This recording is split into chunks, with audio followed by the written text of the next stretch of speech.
Welcome to this explainer. Today, we're unpacking something truly fascinating. It's essentially a massive corporate time machine. We're going to deconstruct exactly how one of the biggest names in fast food is engineering a 360-degree trip down memory lane, pulling on our heartstrings and, let's be real, our wallets by completely reviving the sights, sounds, and tastes of decades past. So, this brings us to the big central question we'll be exploring today. Can a red roof and a $3 pizza actually bring back the magic of the 90s? Is triggering those deep sensory memories, combined with incredibly cheap prices, really enough to win back the modern fast food consumer? Let's dive in and see exactly how they're attempting this massive feat.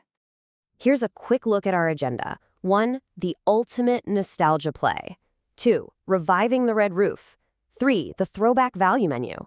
4. Vintage streetwear and rewards. And finally, number 5, the real-world taste test. Let's kick things off with Section 1, the ultimate nostalgia play, a multi-pronged brand strategy. At the absolute core of this campaign is nostalgia marketing.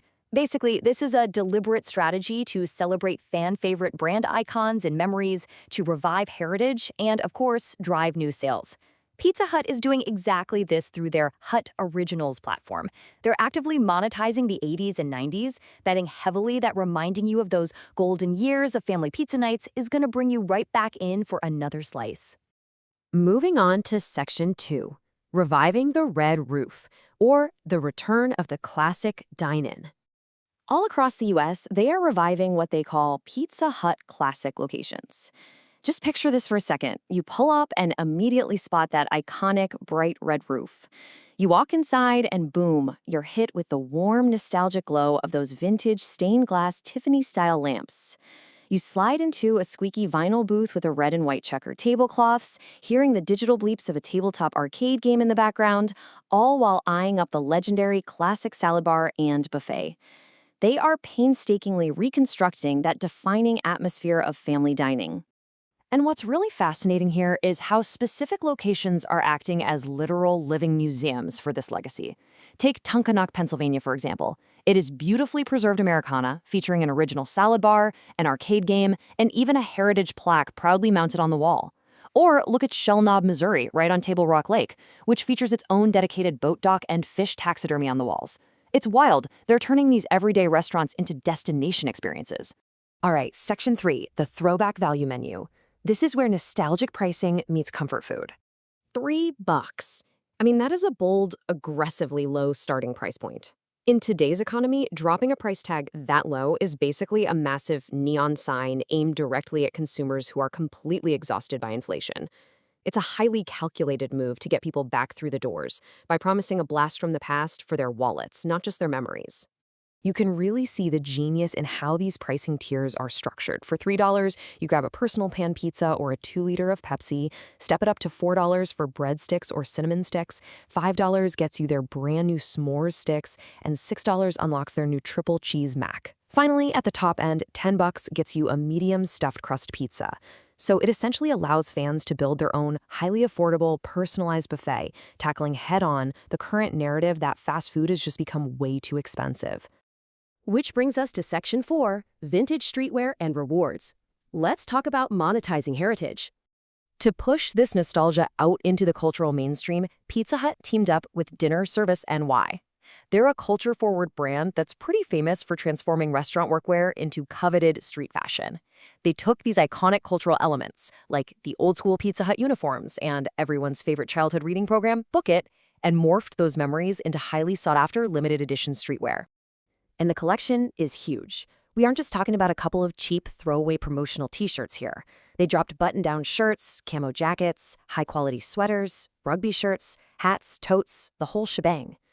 By creating this premium, limited-run pop culture merch, they're effectively turning their customer base into walking, talking billboards, radiating a really cool vintage aesthetic. So how do you actually get early access to this coveted streetwear? Well, you have to enter their digital ecosystem through a brilliant little retention loop. Step 1, join the Hut Rewards app. Step 2, play their new Back to the Hut digital experience. Step 3, complete trivia and challenges to actually unlock the rewards. They are literally leveraging the massive hype for this clothing to incentivize app downloads, ensuring they can keep marketing to you long after the streetwear is completely sold out. Finally, Section 5, the real-world taste test. This is where corporate PR meets consumer reality. Okay, so all of this sounds absolutely amazing on paper, right? But let's have a bit of a record scratch moment here. The corporate PR team describes the new $6 triple cheese mac as featuring velvety white cheddar and signature pizza cheese baked to cheesy perfection. I mean, it sounds incredible. But when YouTube food reviewer The Endorsement actually ordered it, the reality was, well, a flimsy, open aluminum box with no lid, revealing a pasta that had a, quote, very soupy texture.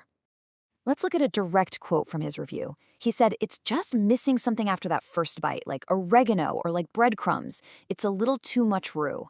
Now, to be fair, he did note the pasta was cooked properly al dente and it was undeniably cheesy. But this authentic experience shows that while the food is decent for the price point, it definitely lacks those final premium touches that would actually elevate it to match those lofty PR descriptions. And that brings us to the reviewer's final verdict, an 81 out of 100. It's a totally solid score for a value menu item, but the takeaway is pretty clear. It's decent, but it's not top tier, unless you take it home and doctor it up yourself. The slick corporate hype gets you in the door, but the reality is still, at the end of the day, fast food cutting corners to hit that magical low price point. Which leaves us with one final provocative question for you to ponder. Is corporate nostalgia actually enough to win back your Friday night? Look, we've seen the masterful strategy here, the perfectly preserved red roofs, the aggressive price points, the trendy streetwear drops. It's a phenomenally well-designed playbook, no doubt about it. But ultimately, you have to decide if that vintage aesthetic and those warm fuzzies of the 90s outweigh the reality of the food in today's landscape. Thank you so much for joining me for this explainer. Keep learning, stay curious, and I'll catch you next time.